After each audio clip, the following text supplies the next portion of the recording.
We are in the middle of a 40-day road trip to Glacier National Park for our honeymoon. In this video, we are going to explore the lesser traveled northwestern part of the park where we get some huckleberry treats and explore a less crowded area. So come along for today's adventure. Hi, we're Brooke and Donald. We enjoy hiking, camping, fishing, and everything outdoors.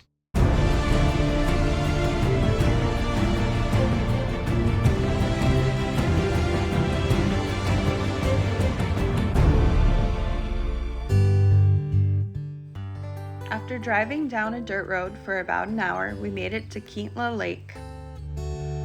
The water here was crystal clear. It almost looks like there's no water between you and those rocks. You can see them so well. The lake was a gorgeous blue color with the mountains in the background. It made for an absolutely gorgeous backdrop.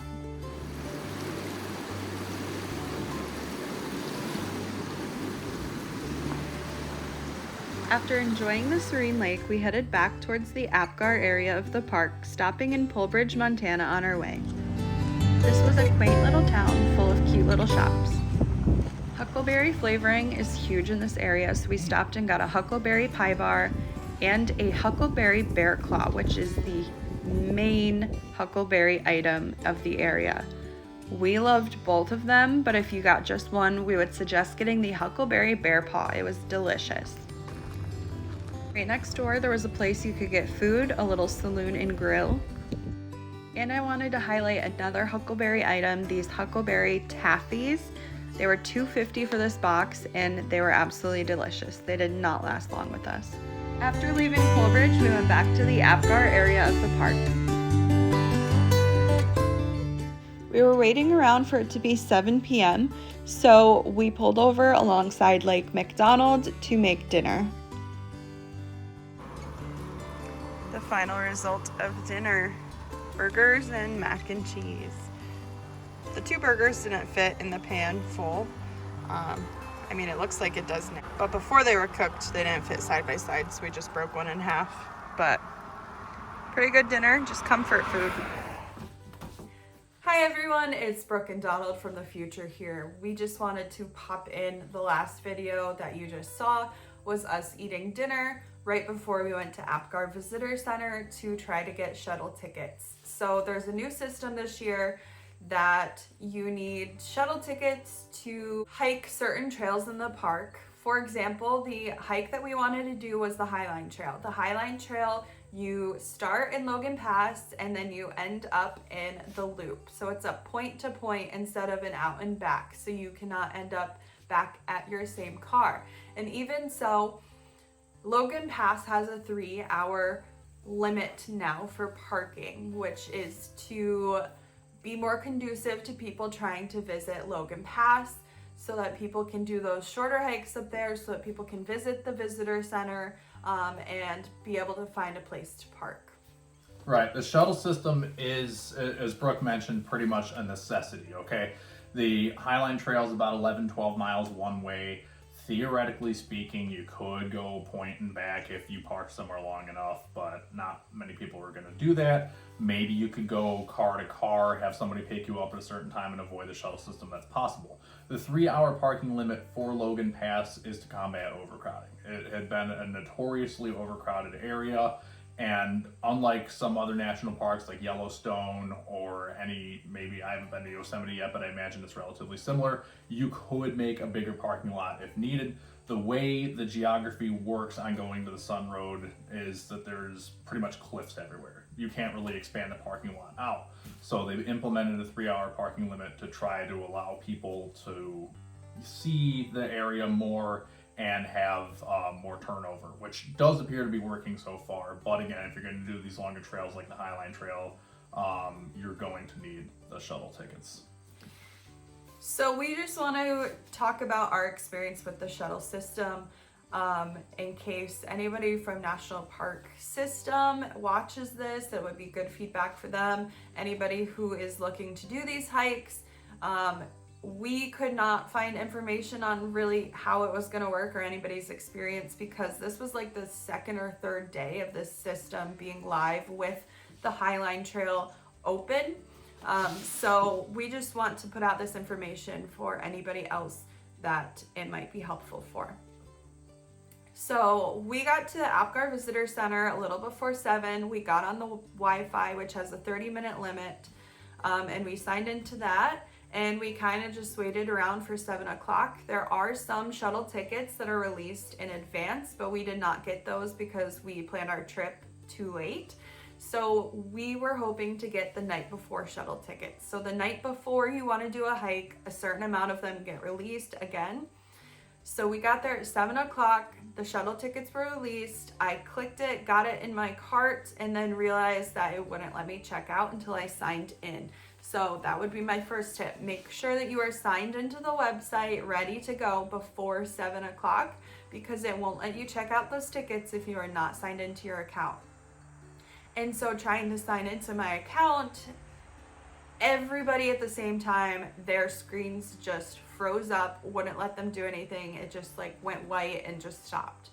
So I think it was just the website just crashed for everybody, and everyone around us was very frustrated. The morale of everybody was really low because this is a once in a lifetime thing, right? You don't just go to Glacier and try to do a 12-mile hike all the time.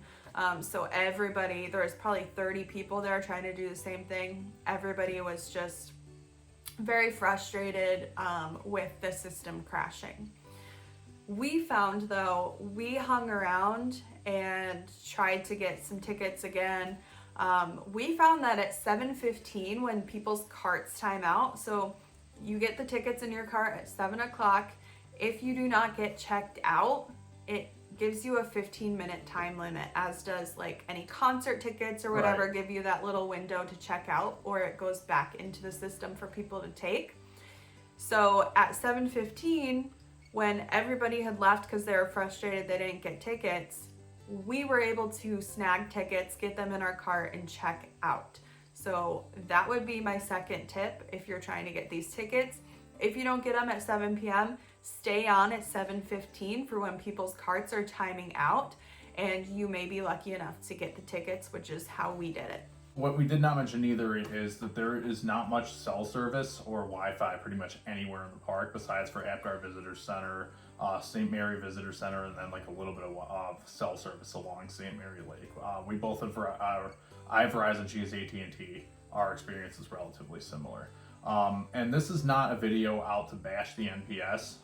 We totally are sympathetic and understand that they're dealing with a really complicated issue. The Glacier National Park is a beautiful place. It is extremely popular for good reason. You have things like social media and stuff now where people are seeing these posts and stuff that maybe they would not have seen like 30, 40 years ago about that, and be like, whoa, where's that? I want to go there. So it makes sense, right? And a lot of people are there on a once-in-a-lifetime trip. We're there for our honeymoon. Other people are there. Maybe they saved up a bunch of money for years and finally are able to make it and go. And so you have kind of too many people and not enough resources to handle that many people. So we totally are sympathetic and understand it. We're not out to bash the NPS. I don't have all the answers to combat this crowding problem, but we're just talking about our personal experiences here, and maybe through that there could be some abilities to reform and improve the system. One more thing to highlight is that you don't just get a shuttle ticket for the day. It has different times that you can board in the morning. Now, when you're trying to come back from the hike, you don't have a specific time that you have to get on, but in the morning you can choose like 6 o'clock, 7 o'clock, 9 o'clock, or 10 o'clock. We were hoping to get the 6 or 7 o'clock so we had the maximum amount of time to do this hike, because I believe the last shuttle off the mountain was 7 p.m. So if we had gotten an earlier shuttle ticket, it would have given us more time. We could have gone slower on the hike. We could have, taken in the scenery a little bit more. But the tickets that were available for us to click was the 9 o'clock one. That being said, they started taking people onto the shuttles before 9 o'clock. So if I were to do it again, I would show up earlier. I would plan on being there at like 8:30, and we might have gotten on a shuttle at 8:30. But again, this was the second or third day of the system being open with the Highline Trail being open. So we just didn't know. There wasn't much information out there yet. So that's part of the reason we're sitting down and we're talking to you guys about this, so that if you were looking to go, you know the ins and outs of it.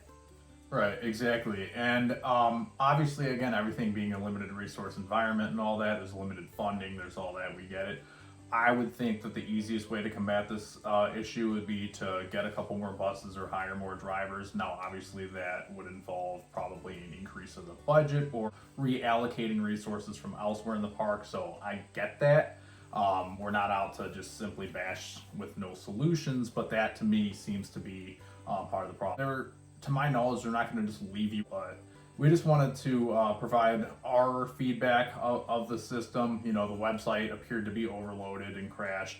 That definitely probably needs reformed a little bit. Again, make sure you're signed into the Wi-Fi at an advantageous time. You can sign back into the Wi-Fi, but you don't want to be in that situation where you're trying to get the tickets and all of a sudden your Wi-Fi time's out. Yeah, because the visitor center Wi-Fi had a 30-minute limit, and then it would kick you off. And then make you sign in again. Yeah.